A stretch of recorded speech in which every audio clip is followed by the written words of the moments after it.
Today we are going to take a real Celpip task 2 response, break it down completely, and show you exactly what is keeping it at CLB 6. And more importantly, exactly what you need to change to push it to CLB 9. This is not just grammar lesson. What you're about to hear today is something that most Celpip students completely misunderstand about task 2. The biggest problem is not the verb tenses, it is not vocabulary, it is something deeper. By the end of this video, you will understand exactly what it is. Let me play the student's response first. Listen carefully, not just for mistakes, but for what is missing here. Okay, listening and speaking. That's 3 years ago when I was living in my home country. The situation was that I got a job offer from a company in Canada, and it was a very good opportunity. But at the same time, my mother was sick, so I had to think if I should go to Canada or stay with my family. It was very hard for me because my mother was a very important person for me, and I also wanted a better future for my children. So I talked with my wife and we decided that I would go first and she would stay with the children. So I came to Canada and I start my job, and everything was very new and different, like the culture, the weather, the people, and I miss my family very much. And I feel very lonely, and I feel maybe I make a wrong decision because it was very hard to be alone in a new country. But after some months, maybe 6 months, I started to feel. okay. So on the surface, this is understandable. The examiner can follow the story, but understanding is not enough for CLB9. Let me take you through every single layer of this response and show you what needs to change. Let us start with the structure, because the structure is the foundation. If your structure is weak, everything else suffers. Your vocabulary sounds disconnected, your grammar mistakes become more obvious, and the story has no impact. Task 2 has one job. Take the examiner on a journey. That journey has 3 clear movements: a strong opening that anchors us immediately, a developed middle that make us feel something, and a reflective ending that ties everything together. This candidate has none of those improvements properly. So, well, first problem, the opening. Actually, candidate begins with 3 years ago, not even 3 years ago. Oh my god. When I was living in my home country, there are 2 problems here. First is an incomplete sentence, like there is no main verb here. And second, and more importantly, actually, this opening gives us no hook. Actually, it doesn't make me want to listen to the rest. So let's compare this to this one. One experience that truly changed my perspective happened about 3 years ago when I was still living in my home country. Do you hear the difference? That opening has rhythm, it has complete sentence, and it signals to the examiner that a real story is about to follow. Guys, use a structure like this, please, every single time. Here we have 2 more templates that you can use. I will never forget the moment I had to make one of the most difficult decisions of my life. This is something that happened about 3 years ago, and looking back, it completely changed the direction of my life. Let's move to the second problem. In the middle, the candidate says everything was very new and different, like the culture, the weather, and the people. This is one of the most common CLB 5 or 6 mistakes and patterns that I usually see. The candidate is listing ideas, and they're just naming things, but naming things, guys, is not describing them. We want you to describe in task 2, please. Listing is not a storytelling. At CLB 9, you do not list, guys, 3 different ideas. You just take one of them and expand it completely for us, describe it with using adjectives, and let's watch how different this can become. The things that hit me hardest when I first arrived was the weather. I had never experienced cold like that before. I remember stepping outside my apartment on the very first morning and feeling the wind cut right through my jacket. Did you see exactly? I need this part. It was minus 20 degrees and I had no idea how to dress for that kind of temperature.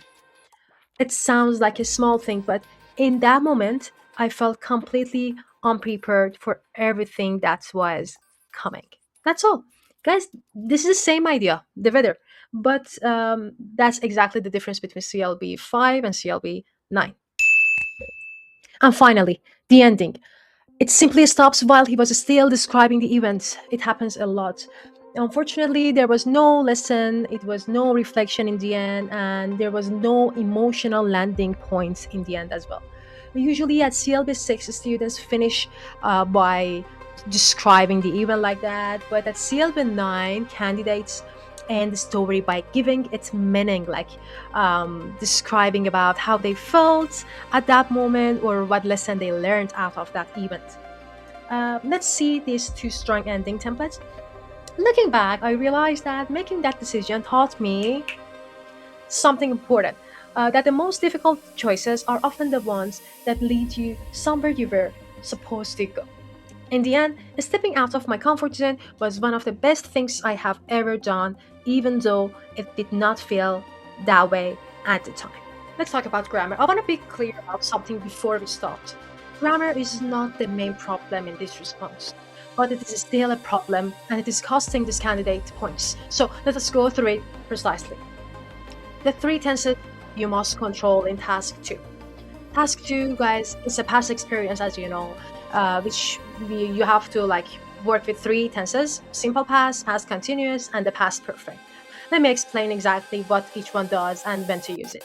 Past simple is your main storytelling tense. Actually, it's for completed events and for specific points like I arrived in Canada, I started a new job, I spoke with my wife. Every main action in your story uses past simple. Well, past continuous is for background situations, like things that were ongoing at the time your main event happened. Like I was living in my home country when I received the offer. I was working long hours while my wife was managing the children alone. Guys, it sets the scene behind the action actually. Past perfect is for those events that you have two events, both of them happened in the past. One of them happened earlier and they were completed before another past action. Like this, I had already been thinking, first it happens, about moving abroad for several months before the offer came. So first this happened, then this happened. The second one, which happens after, you should use simple past. By the time I landed in Canada, I had said goodbye to almost everything I knew. Guys, this tense actually gives you story depths and shows the examiner that you have advanced grammar knowledge. Now, let's listen to how these three tenses work together in a single natural paragraph. I had been thinking about the possibility of moving abroad for a while, but I never expected it to happen so suddenly. When the offer finally arrived, I was sitting at my kitchen table after a long day at work. I read the email 3 times just to make sure I was not misreading it.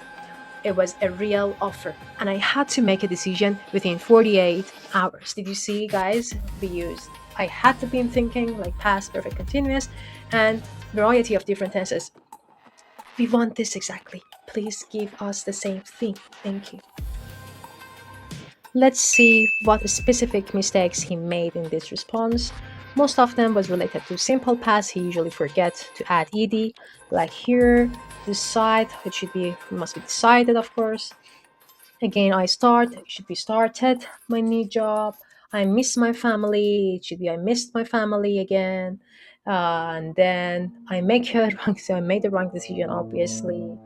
It was very hard to be alone in a new country. It was very difficult to be so far from home, alone in a completely new country.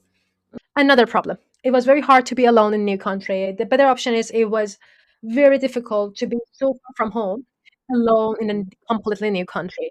Two corrections here. First, the article A is required before new country.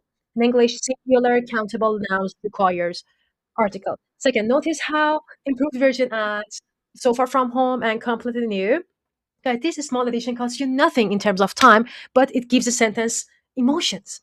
Another one, after some months, better options, after some months or several months. Months is a countable noun and must be plural, of course. This is a straightforward plural error, but it occurs twice, which signals a systemic gap rather than a one time slip, honestly. Vocabulary is where this response loses the most visuals and emotional impact. The words are correct, they're not wrong, but they are the minimum, the absolute skeleton of expression. And in CLB9, guys, examiners are looking for language that shows you not just communicating, but crafting. Let me take you through every weak phrase in this response and show you exactly what to replace it with.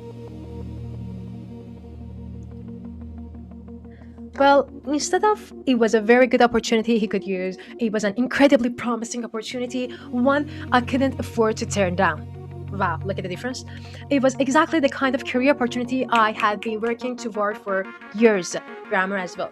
Another one, it was very hard for me. Oh my god, guys, stop using very plus adjectives. Use something like it was an enormous internal struggle for me, where I found myself torn between two things that both matters deeply to me. Next one. My mother was a very important person for me. He could say my mother had always been my anchor, the person I turned to in every difficult moment. Or he could say being close to my mother wasn't just important to me, it was fundamental who I was. Yes, this is what we want. Next one. I wanted a better future for my children. He could say I wanted to give my children opportunities that I never had. Providing a more stable, secure future for my children was something that I had always prioritized. Please use prioritize. We love it. Another one. Everything was very, oh my god, very new and different. He could say everything felt unfamiliar in a way that I hadn't anticipated. The pace, the culture, or even the silence. I was completely out of my comfort zone in a way I had never experienced before. Next one. I felt very lonely. He could say I felt completely isolated, as though I was physically present but somehow invisible. Or there was a heaviness to those early months that I hadn't prepared myself for.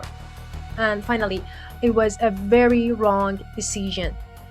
He could use, I began to question whether I had made the right call, or I found myself wondering whether the sacrifice had been worth it. Now I want to highlight something important. Look at what all upgraded phrases have in common. They're longer, they're more specific. And they give us the window about how person actually felt, not just what happened. That's the difference. CLB6 vocabulary just tells us events. However, CLB9 vocabulary shows us inner experience, descriptive language, the skills that change everything. Now, we arrive at the most important section of this entire video, and I say that with full confidence as an examiner. If there is one skill that separates CLB6 from CLB9 in task 2, it is this: the ability to describe rather than report. Most candidates treat task 2 like a news report. They tell you what happened, they gave you facts, but task 2 is actually not a news report, it's a personal story. And a personal story always works when I feel what you really felt. We use sensory language, we should active senses. What is sensory language? Well, sensory language describes what you saw, what you heard, what you felt physically, what the environment was like, and what emotional texture was like. It is the difference between seeing something happen and making someone feel they were exactly there. Let me give you a direct contrast so you can hear this immediately. Here is the candidate's version. Everything was very new and different, like the culture, the weather, and the people. And here is the same moment within with sensory language. I remember stepping outside on my very first morning in Canada and being completely unprepared for what I experienced. The cold was unlike anything I had ever felt. It was not just low temperature, it was a physical weight. The wind came off the street in a way that made my eyes water before I had even reached the corner. And the silence was strange. Where I came from, mornings were loud. People talking, traffic, noise. Here, everything felt still and distant. And I was completely alone inside that stillness. Same topic, same events, but one of those versions puts the examiners inside the experience. That version scores a full band higher, like Seated. And there you go, some ready-made phrases that you can adapt usually to most of the personal experiences topic. If you want to talk about uncomfortable environment, you can say, I could feel the cold wind cutting through my jackets, or the temperature dropped sharply after sunset, and I hadn't dressed for it. For emotional isolation, you can say, the silence in the apartment was one of the loudest things I have ever experienced. I sat in a room full of people and I felt completely invisible. For moments of overwhelm, you can say everything hits me at once. The unfamiliar sounds, the unfamiliar street, unfamiliar faces. I felt as though I had stepped into a version of life that I didn't yet have the map for.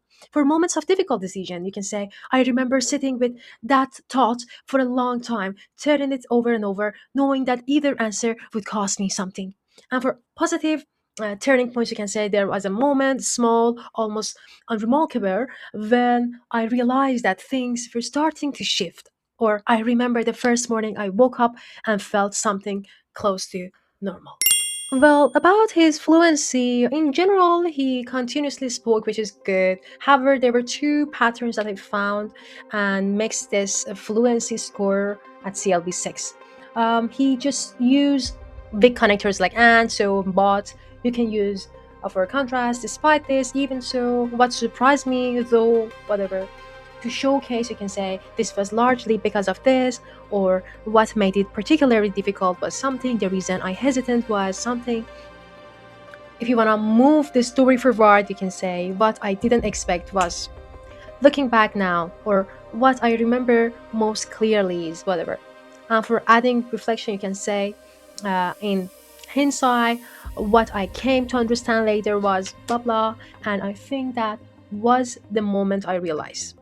And the second pattern was the repetition, like very new, very difficult, instead of using the exact adjective. Now it's time to give his score. For his content, I can say about 5 because he answers the task, but he didn't develop any ideas. He just tries to list them. Grammar 5 out of 12. Basic past tense is present but inconsistent. Verb drips into present tense, mid sentence, plural errors, article emissions, and modal verb control is limited as well. Vocabulary 5 again. Repetitive use of very plus basic adjectives. No descriptive precision. And about fluency, I can say almost 6. No complete breakdown. Speech is continuous, it was good, but connectors was awful, like just use and so. And pronunciation, I can say almost 7. Intonation was flat. Estimated band, I can say CLB 6 in general. The response communicates a real experience and is generally understandable. However, it is held at 6 because of the combination of inconsistent tense control, limited vocabulary range, connected poverty, and the absence of descriptive development. The structural framework is present but under development at every stage. In general, he got CLB 6. The response communicates real experience and generally understandable. However, it is held at CLB 6 by a combination of inconsistent tense control, limited vocabulary range, connector poverty, and the absence of descriptive development. The structural framework is okay, but under development at each stage. So, let me leave you with a single most important things I want you to take from this video. The biggest problem in this response is not grammar. I know that surprises people because the grammar is what most students focus on. But look at what we just went through together. The grammar errors are fixable in 10 minutes of targeted practice. Plural errors, tense slips, missing articles, all of that is a surface level. Well, the real problem that is sitting at the core of this response and holding it down is the absence of detailed and descriptive and sensory language, guys. The candidate is just telling a story and they are not showing us the experience, unfortunately. And the examiner doesn't want to listen and hear when that you arrived in Canada and it was difficult for you. We want to feel what that difficulty felt like, and we want to actually step inside your memory about for 60 seconds and understand from the inside that what that moment meant to you actually. Say this to yourself before every task you practice. I'm not reporting events. I'm recreating experience. My job is to make examiner feel what I felt. If you apply everything in this video that I talk, 3 movement structures, tense control, the vocabulary upgrades, and above all, descriptive language, you will not just improve your Celpip score, you will become a genuinely stronger English speaker, and that's the whole point. Thank you for watching. If this was useful, subscribe and turn on notifications. There is much more of this kind of analysis coming. And if you have a task to response, you want to break it down, leave it in the comment for us. We're gonna analyze it.